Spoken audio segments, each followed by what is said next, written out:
Oktober 2024 saya kembali. Pembahasannya saya adalah XAUUSD. As usual, kita buka dari Saxo terlebih dahulu. Kenapa Saxo? Karena Saxo adalah pandangan kita untuk melihat dalam daily-nya, daily chart. Ya, teman-teman bisa perhatikan di sini, ya dia bergerak di situ-situ saja, nggak ada perubahan. Tetapi kita bisa perhatikan bahwa pembentukan base-nya ini sudah mulai kelihatan. Memang sudah lama base-nya terbentuk. Dia hanya up and down di sekitaran sini saja. Ya, if we change it, garis, kita bisa tarik. This is the lowest level yang pernah dia hit. This is the highest level kalau misalnya dari Oktoberan ini yang dia pernah hit. Dan inilah atas dan bawahnya. Ini ada di 2663, di bawah sini ada di 2634. 2634, 2630-an. Ya, yang mana ini akan menjadi patokan saya seandainya nanti saya harus nge-buy kembali. Tadi sebenarnya saya mau entry untuk buy, tapi ternyata dia nggak masuk dalam zone yang saya inginkan. Walaupun di setup OT, ya di saat up trade plan over trade saya itu sudah share semalam. Seandainya sideways ini di breakout, if demand break maka gold potensi. Nah, ini saya share. Ini adalah tulisan saya semalam di grow count. Seandainya sideways ini di breakout, if demand break, if demand ini berarti zona demand ya. Zona demand saya semalam itu ada di 2638, 2640.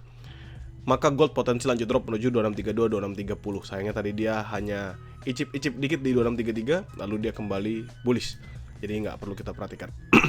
Sekarang usah kita perhatikan di sini teman-teman, the lowest level yang ada di 2625, 2628. Tentu seandainya 2625 ini dia break, maka saya sudah akan berubah dari yang sebelumnya conviction bullish menjadi bearish. Kenapa? Karena dia confirm rally base drop. Ya, dia confirm rally base drop. Rally base dan drop. Maka target selanjutnya ke 2500-an lagi. Tetapi seandainya dia mampu rebound, berhasil break 2673, berhasil hajar 2685, maka rally base rally menuju 2700-an. Untuk sekarang ini dulu patokan kita. Kita tahu dia masih bentuk sideways, jadi kita bisa makan buy dan sell yang lebih normal lagi. Now back to Oanda, kita ngomongin di H4, kita ngeliatin dalam naked chartnya. Kalau teman-teman perhatikan sama seperti kemarin ya, nggak ada perubahan. Naked chartnya masih dalam pembentukan sideways. Untuk the lowest level, kalau misalnya kita lihat paling dekat di sini ada di 2639 ini. Ya, 2639 it's actually the same lah, sama seperti yang saya bahas kemarin, 2639 sampai ke 2634. The highest level, the highest yang paling dekat ya, itu di 54. 54 sampai ke 64. Kalau soalnya teman-teman bingung saya tuh ngomongin apa aja nih. Tapi kalau saya ini jadi kelihatan lagi. Intinya adalah ini 64 ya, di 2664 dan juga nanti di 2634 atas dan bawahnya seperti itu. Jauhnya sih 300-an pips ya. Tapi kalau kita bisa ngeliat di sini dari naik chartnya aja, teman-teman bisa ngeliat bahwa ini selalu mengalami penurunan. Nggak pernah dia membentuk yang namanya higher high ya. Dia nggak pernah membentuk yang namanya higher high. Walaupun lowernya ini dia bisa berhasil bentuk yang lebih tinggi. Tetapi kita bisa ngelihat adanya tekanan seller yang jauh lebih kuat. Kecuali nanti gold bisa dorong sampai 2660-an kembali. Ya. Now kita ngomongin di H1 tempat kita trade menggunakan skema-skema yang ada. Saya akan hapus beberapa yang mungkin teman-teman agak pusing lihatnya, dan akan tetap stay dengan yang sama seandainya teman-teman memperhatikan. Kalian bisa lihat di sini ya, kalau misalnya saya ubah menjadi garis kembali, ini adalah pergerakan yang tadi terjadi di pagi hari. Ya, ini sampai ke 2635. Ya, di sini. Ini ada di 2635, 2636 lah untuk patokannya. Tetapi bukan itu yang menurut saya menarik. Yang menurut saya menarik adalah pembentukan sideways-nya yang lebih lebar. Teman-teman lihat sideways-nya sekarang ada di 2632 ini. Ya, 2632 sampai 2630 ini untuk area demand-nya. Dengan 59 dan 56 area atasnya.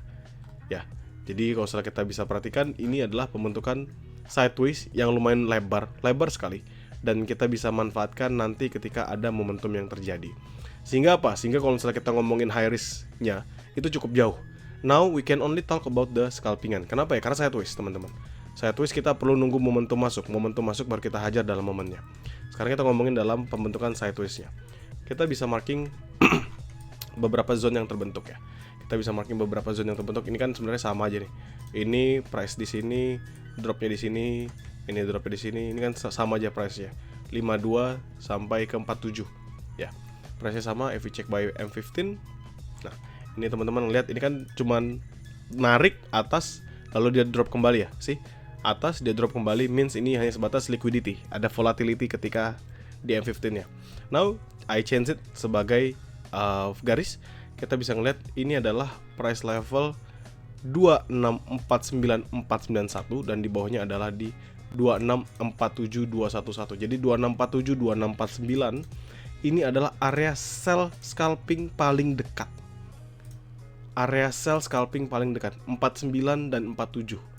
Sell scalping. Jadi ya nggak bisa di hold terlalu lama. Kalau misalnya dia ngasih drop yang lumayan signifikan ya bersyukur. Kalau enggak ya teman-teman carilah untuk scalpingan 15-20 pip sudah cukup. Ya ini sell scalping pertama. Kenapa? Karena if dia break 49, maka nextnya kita baru bisa masuk sell high risk 56, 59. Ini sebenarnya 57 sih, karena kan 56, 837. Jadi 57, 59. Begitu. Lalu untuk buy-nya di mana? Teman-teman sebenarnya juga sudah melihat ya. Di sini ada yang mempertahankan, ada pembentukan blok yang baru. Demand zone, drop, ketahan, lalu dia bullish dengan candlestick momentum yang baik. Change it again, kembali ke dalam garis, maka kita dapat itu di 2635. Nah, sebenarnya ini kalau soal 2635 terlalu tipis kan zonanya kan.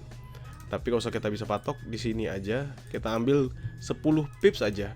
2635 atau 20 pips lah, 2635 2637. Jadi 2637 kita naikin di atasnya sedikit. Nah, dengan 2635. Dah, jadi ini adalah area untuk scalping paling dekat. Selama dia sideways di sini, scalpingnya dekat saja. If nanti dia break 3735 ini, maka next targetnya ke 30. Ini masuk di buy high risk kita. If dia break 49, maka next target ke 59. Ya, kenapa saya bilang scalping ya teman-teman, lihat aja. Ini pergerakan dia drop pertama kali dari kemarin malam, ya di jam 7 malam. Nih pergerakannya hanya ada di sini-sini aja, nggak ada berubah sama sekali. Ya, nggak ada berubah sama sekali. Still the same, still within this range. Kalau misalnya saya tarik untuk sideways pun still within this range. Ya.